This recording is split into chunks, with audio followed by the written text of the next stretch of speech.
I'm going to do something that's never been done on YouTube before. A battle to the death between 35mm film and digital, and see if you can spot the difference.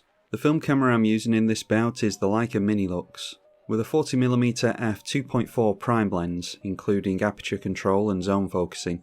I put a roll of Kodak Color Plus and some Portra 400 through it for this test. The Leica faces off against the Fujifilm X-T4, and with this being an APS-C censored camera, we need to account for that with the focal length of the prime lens we attach. So I opted for the Minolta 28mm f2.8, which has a 42mm full frame equivalent. So it's a 40mm f2.4 versus a 42mm f2.8.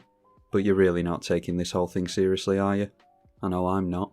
Oh, and I change up the picture profiles with the Fuji too, just to keep things even more thrilling.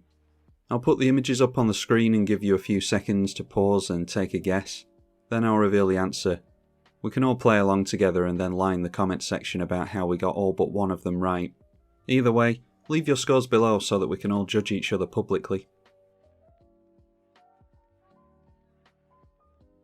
At the back there you'll notice the vernacular railway, which was installed by the Victorians for use getting up and down the slope, either because they were infirm, or because they were far too rich and important to walk. Anyway, here's your first image, so hope you got your scorecards ready.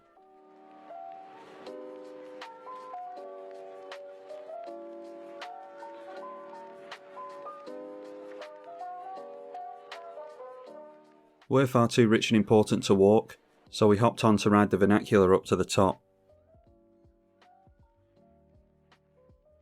And it turns out there was a decent view from up there. Enough to pull out the Fujifilm and take a shot anyway. I'm hoping this one fooled you because I had a trick up my sleeve. Can't tell you what it is yet though. Can't have too much fun all at once, can we? Or someone's going to get too excited and end up in a coma.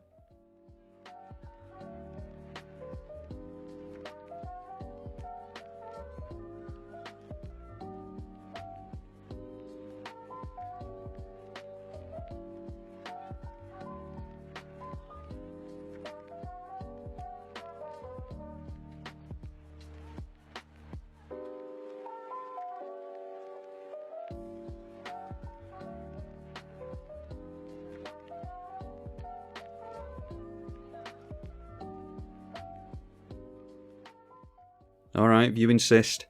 That Fuji trick that I mentioned, well, I used it again for this image. It's a 1/4 Pro Mist filter to soften the image. It does create a bloom effect with the light, as it's meant to, but I thought this might catch some of you out. Admit it. It did, didn't it?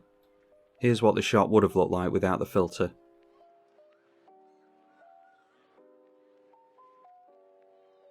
There were plenty of cool rock pools for Helen to dig around in when she got hungry. Within one of which I nearly fell to my death. And that's not a joke, I actually did fall on some loose rocks and cut my hand open, so learn from my mistakes and don't test rocks to see how bouncy they are.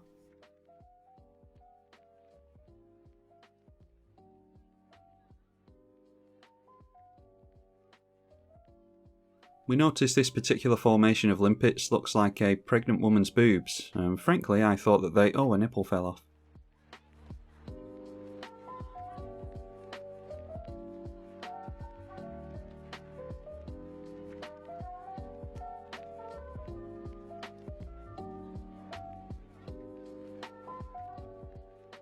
I love these old coastal towns with all the little nooks and crannies to explore.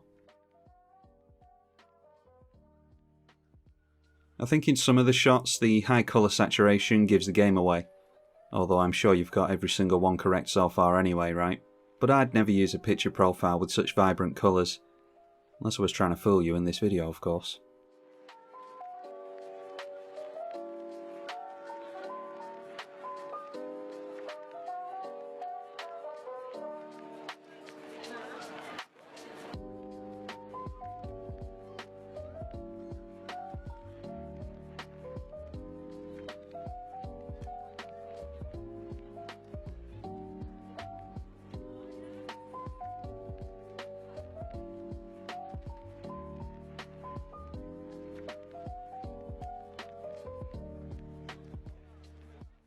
There's a few different times and days in which these photos were taken, and who could actually be bothered to put them all in order?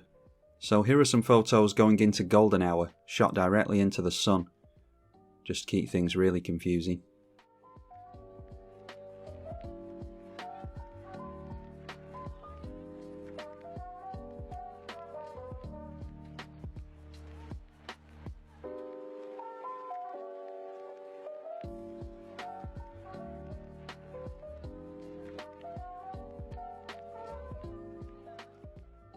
I couldn't have shot the Leica straight into the sun because the aperture only goes to f16 with a max shutter of only 1/400th of a second.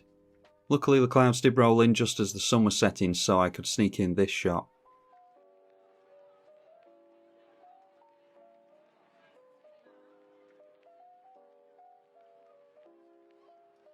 Does it depress you that this property is made of wood and is basically a scaled up shed, and probably costs 5 times more than your house? I think I'm numb to reality at this point.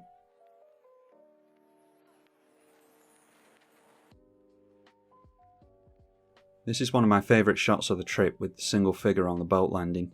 The buildings make this image look like it was taken in Spain, but I didn't jump on a plane to deceive you, honest. This last image looks pretty obvious unless I've been messing around in Photoshop.